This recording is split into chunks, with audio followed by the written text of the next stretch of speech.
కాజీపేటలో నిర్వహించిన కొలువుల కోసం కొట్లాట కార్యక్రమంలో మాజీ మంత్రి హరీష్ రావు కీలక వ్యాఖ్యలు చేశారు. కాజీపేట రైల్వే కోచ్ ఫ్యాక్టరీలో స్థానిక యువతకి 80% ఉద్యోగావకాశాలు కల్పించాలని డిమాండ్ చేశారు.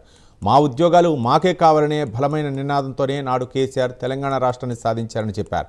అదే స్ఫూర్తితో కాజీపేట కోచ్ ఫ్యాక్టరీలో స్థానికులకు ఉద్యోగాల కోసం పోరాడతానని స్పష్టం చేశారు. బీఆర్ఎస్ పోరాటంతోనే కోచ్ ఫ్యాక్టరీ వచ్చిందని, స్థానికులకు ఉద్యోగాలు ఇవ్వకుండా బీజేపీ ప్రభుత్వం అన్యాయం చేస్తున్నదని విమర్శించారు. కోచ్ ఫ్యాక్టరీ అడిగితే బీజేపీ ప్రభుత్వం వ్యాగన్ ఫ్యాక్టరీ పెడుతున్నారని ఆరోపించారు. అసలు ఇప్పుడు ఇక్కడ కడుతున్నది వ్యాగన్ ఫ్యాక్టరీనా లేక కోచ్ ఫ్యాక్టరీనా అనేది స్పష్టత లేదని విమర్శించారు. దీనిపై కేంద్రం ఇప్పటికైనా స్పష్టత ఇవ్వాలని డిమాండ్ చేశారు హరీష్ రావు.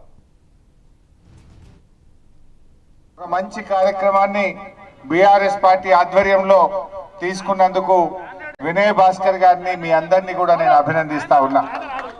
ఆనాడు మా ఉద్యోగాలు మాకు కావాలనే తెలంగాణ ఉద్యమం వచ్చింది. కేసీఆర్ గారు రాష్ట్రాన్ని సాధించడమే కాదు, స్థానికులకు 95% ఉద్యోగాల్లో వాటా కల్పించిండు ఆ రోజు కేసీఆర్ గారు.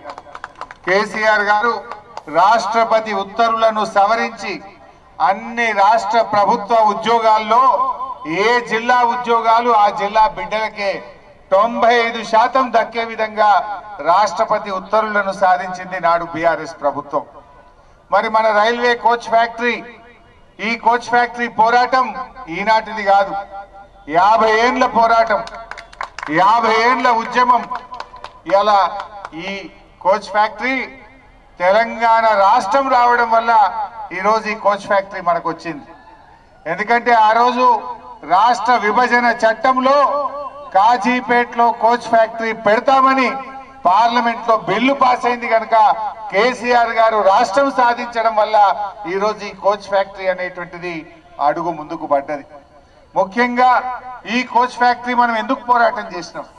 ఈ ప్రాంతంలో అభివృద్ధి రావాలని, ఈ ప్రాంతంలో ఉద్యోగాలు రావాలని, ఈ ప్రాంతంలో ఆటో డ్రైవర్లకు, టాక్సీ డ్రైవర్లకు, చిరు వ్యాపారులకు ఉపాధి దొరకాలని కదా మనం కోచ్ ఫ్యాక్టరీ కావాలన్నది.